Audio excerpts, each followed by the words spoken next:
Were they? Were they African American? Were they? Okay. Who you see before you is Robert Smalls.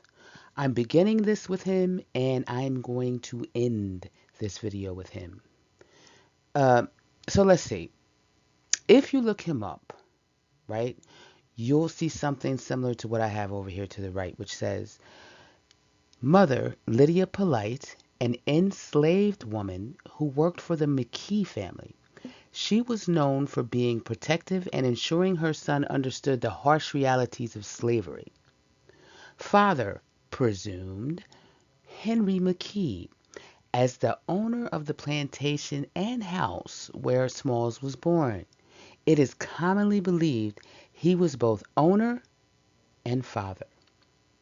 Family context: Smalls was raised in a cabin behind the McKee home at 511 Prince Street in Beaufort. Robert Smalls, his mother, Lydia Polite. Her ancestry, Scottish. Surname and regional placement align with Scottish Low Country families. No African ethnonym, naming pattern, or genealogical marker. Classified Negro only because South Carolina law required it. His father, Henry McKee.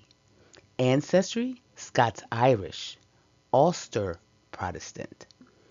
Member of the McKee family of Beaufort, or excuse me, I don't know, people say Beaufort, anyway. Uh, a documented European land-owning family. Local testimony confirms his paternity. Now, according to this, he is fully European on both sides. Truth be told, Robert Smalls is 100% European. I have the migration listed for his mother as well as his father, and I have his birth date. So just check this out right quick, because you'll see that he was reclassified as Negro, okay? But he definitely is 100% European.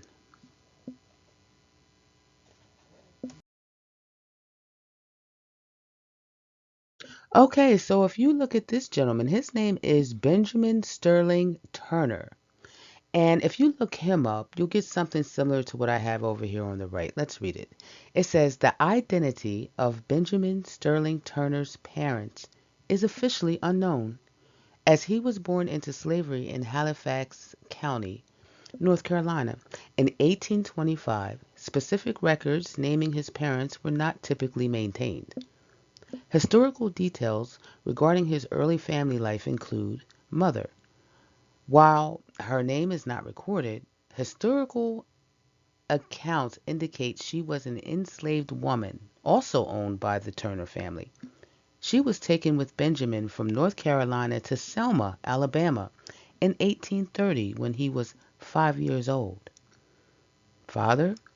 His father's identity is entirely undocumented, though he was likely also an enslaved person in the same region. Turner eventually became a successful businessman and was the first African American elected to the U.S. House of Representatives from Alabama. Well, let's take a deeper dive.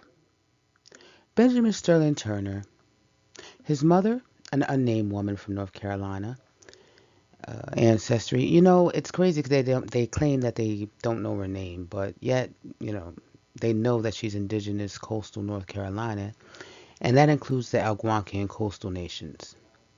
You can see them all in the parentheses. These communities were reclassified as Negro or slave under North Carolina law. No African name, port, or genealogical evidence, and his father, which they claim not to have a name, is John Turner. His ancestry is English, from English colonial families originating in Norfolk, Suffolk, and Kent. Part of the English planter class that migrated from Virginia Tidewater into Halifax County. Plantation owner whose widow transported Benjamin to Alabama, a strong paternal indicator. His true ancestry, he was indigenous, coastal North Carolina from his mama's side, and English from his dad's side. Now, the interesting thing about him is, even though he's English, it didn't come from Croatan. It didn't come from the lost colony. It came from the migration of the English um, coming into Halifax. So that's interesting. Quite interesting.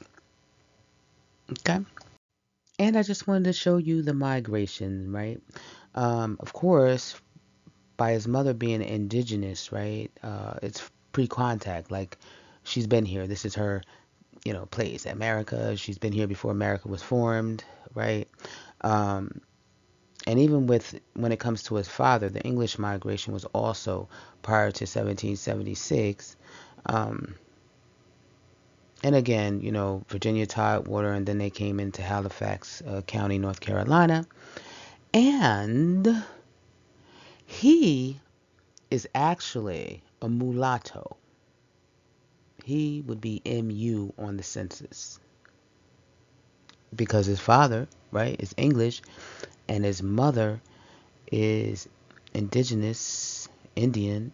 So, yeah, he would be mulatto.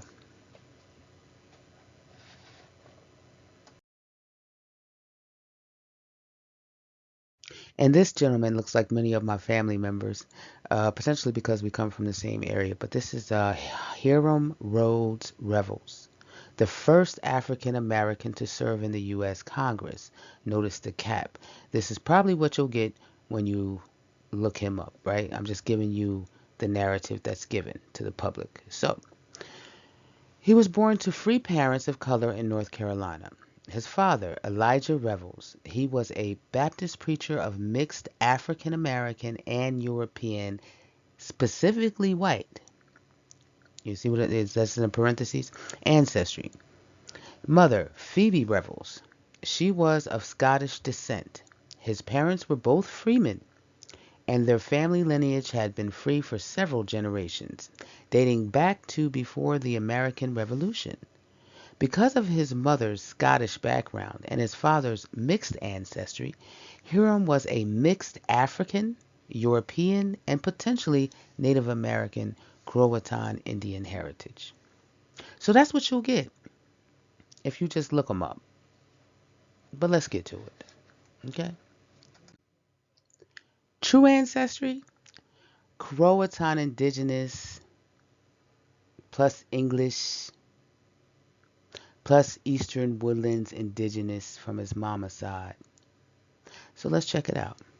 Says Father Elijah Revels, ancestry Croatan Indigenous plus English from the Lost Colony. See, his English comes from the Lost Colony. If you look at the Lost Colony last names for colonists that supposedly got lost, Revels is one of those last names. Okay, so the Revels surname appears in Croatan, Lumbee, and coastal Algonquian records. Croatan communities absorbed survivors of the 1587 Roanoke colony, creating indigenous plus English mixed families. Now, nowhere in there did you see African.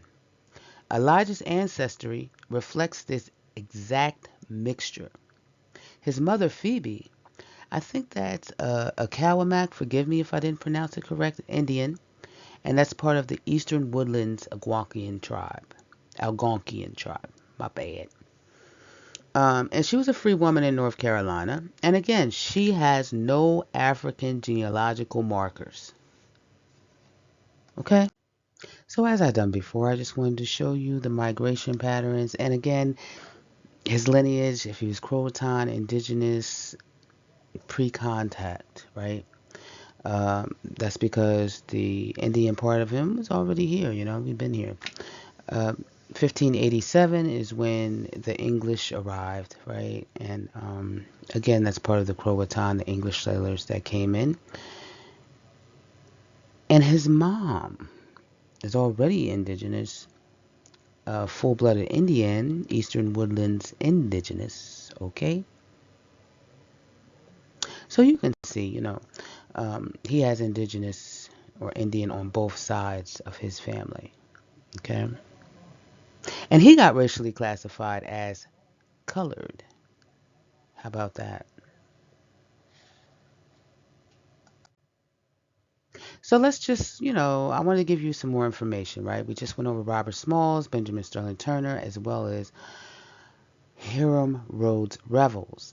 Now you can see, the different positions they held, but I want you to look at something. Robert Smalls, who happens to be 100% European, he had a nice little term. You see what I'm saying? He had a couple different terms. He's been in South Carolina, and that's when most black people were part of the Republican Party. Clearly not the case today. However, it used to be that way. Benjamin Sterling, you can look and see. I want you to pay attention to his small, time that he had in his office and his position in Alabama. Okay, and then you have Hiram Rhodes Revels, who was in Mississippi. Okay, I want you to pay attention to that. And also, he had a pretty small tenure there too. Only a year. But they had a lot of influence, a lot of influence with the then uh, colored community, if you will. Robert Smalls, Benjamin Sterling, and Hiram Rhodes all shared AME affiliations. Now, that's the African Methodist Episcopal Church. Okay? I'm not going to get into that, but it is something I'm pointing out. And you already know why, or you should. Okay? But do take a good gander. You can see that they were all heavily, heavily intertwined with education, right? Education of um, our people. Okay? I'm trying, you got to use your comprehension.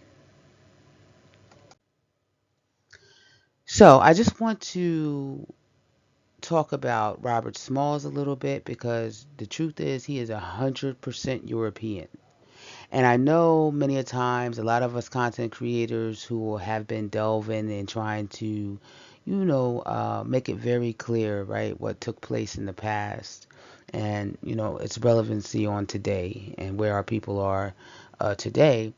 We've been trying to explain something about the white classification, and trying to let people know that it was actually a legal status, a legal category, you know?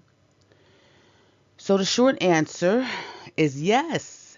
Some legally white men in 1787 had non pale complexions because white was a legal category, not a complexion category. And that legal category included men who were darker complexioned Europeans, Mediterranean Europeans, mixed Europeans, men with indigenous ancestry who were legally absorbed into whiteness, men whose complexion descriptors would not match pale. And I know a lot of people have been going over the complexion descriptors. I myself have a video on YouTube that really goes into that hard. So please feel free to check out the channel. And I'm gonna play a video from a wonderful gentleman. Straight Up. Straight Up is his channel name, and he's on YouTube. And you'll see his information at the bottom of his video that I'm about to play. But it really opens your eyebrows up to what the climate was like at that particular time in the 1800s, um, or late 1800s anyway. So I'm going to play that, and please feel free to like, subscribe, and share not only to my YouTube channel, but also go to this gentleman Straight Up's channel. He has some really great content. And the video is Prominent Americans You Assumed Were White, and I'm telling you, it's a great video. So this is an excerpt from that video.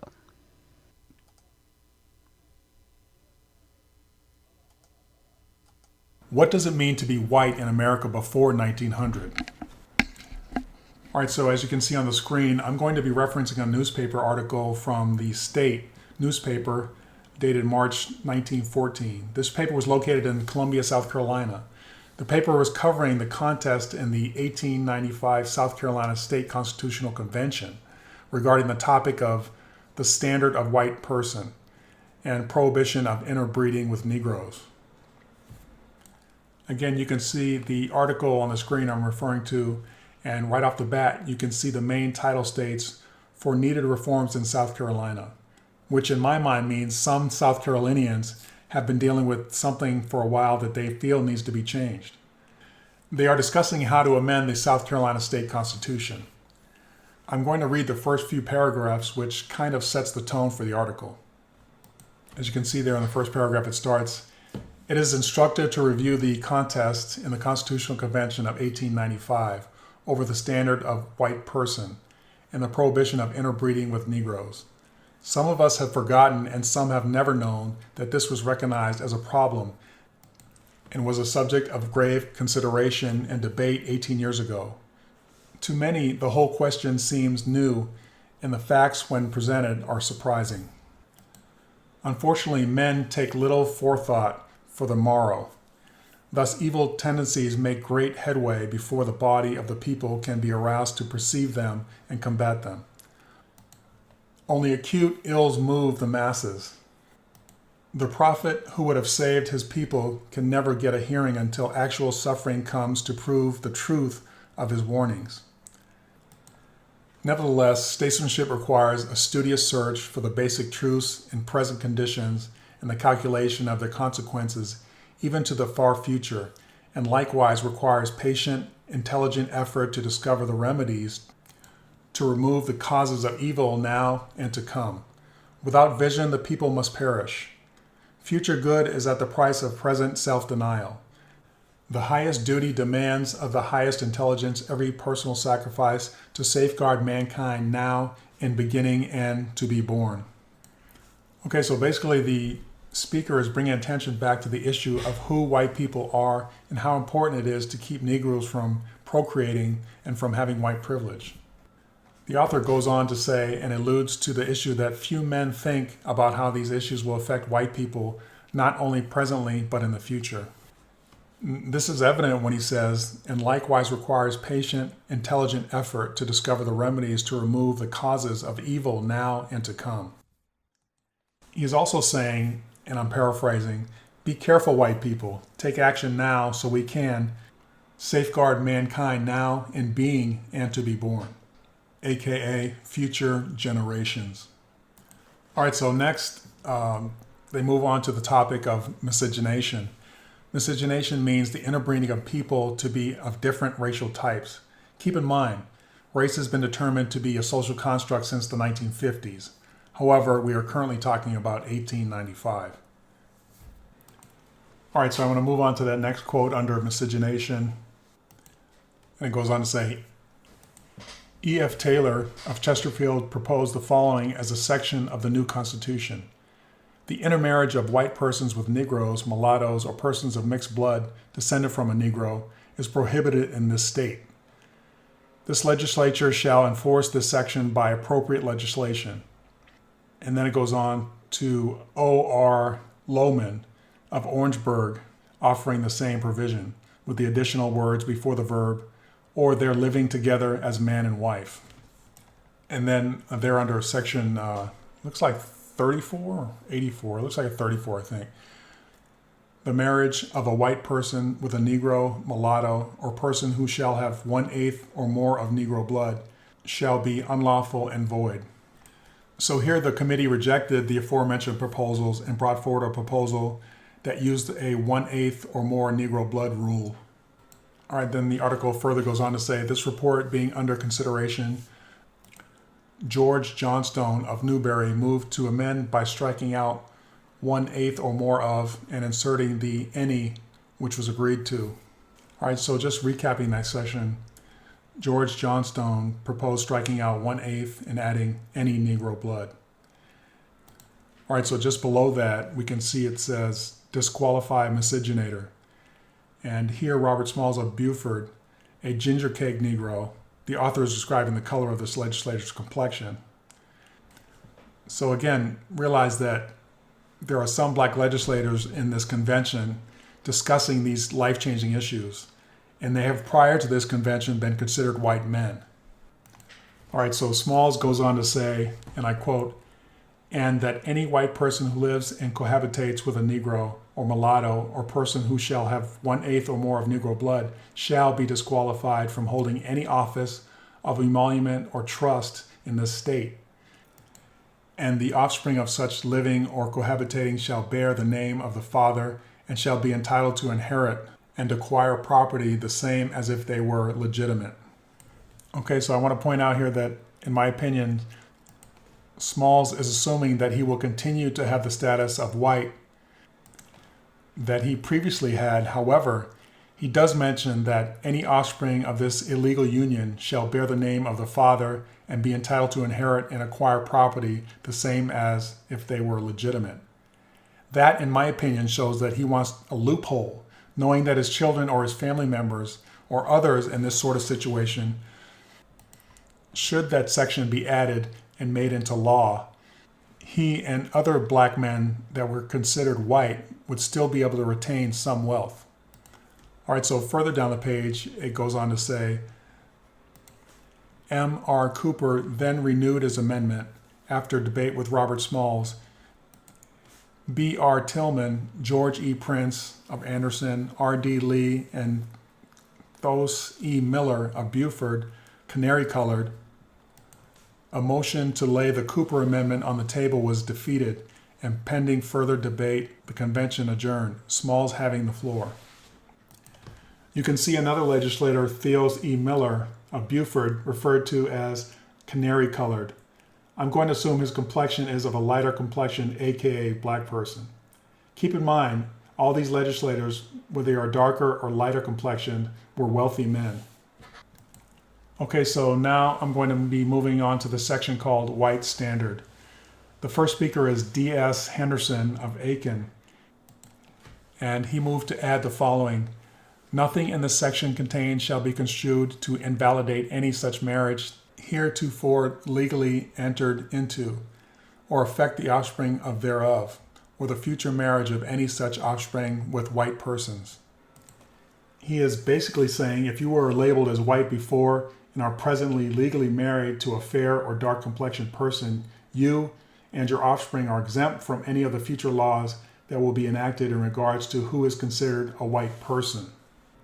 The article goes on further to say that eventually the B.R. Tillman Amendment was adopted and the section as amended was adopted. That meant that the word any, as in any Negro blood. Okay, so moving on to the last section called White Status. It goes on to read, the convention having adjourned October 4th to October 15th, the article of the Constitution on the Legislative Department was again under consideration on the 16th of October, and W.D. Evans moved to reconsider Section 34, which was agreed to. He then moved and added the following: provided that this section shall not be so construed as to disqualify for marriage with white persons any person or his or her issue who shall have had at or before the adoption of the Constitution the status of white persons. Okay, so again we see another legislator say, and I'm paraphrasing, that this section of the law should not disqualify for marriage with white persons any person or his or her issue who shall have at or before the adoption of the Constitution the status of white persons. In my opinion, he is clearly trying to protect the white status of those dark-complexioned, wealthy European families that have had the status of being considered white the entire time since 1619. Then we can see that T.B. Frazier Sr. of Sumter offers a substitute for the Evans Amendment, which says, provided that the status of no person who has heretofore been recognized as legally white shall be in any way affected by the provisions of this section. All right, so Fraser's amendment is still advocating for the preservation of white status for dark complexioned people of wealth. All right, so let's move down to the heading that says pure white loses. And from there, we'll go down to the paragraph that starts, Robert Smalls then renewed his amendment, omitting this time the clause which provided that the colored illegitimates should share in the inheritance of property. And he goes on further to say, and any white person who lives and cohabitates with a Negro, mulatto, or person who shall have 1/8 or more of Negro blood shall be disqualified from holding any office of emolument or trust in the state, and the offspring of any such living or cohabitating shall bear the name of the father. Well, his amendment failed. And I'm just going to read this last part that says, the suffrage article of this Constitution includes miscegenation as one of the crimes upon conviction of which a person shall be disqualified from voting and therefore from holding office. But there are practically no persecutions. This crime is defined by the legislature as attempted intermarriage between a white person and any mulatto, half-breed, Indian, Negro, or mestizo.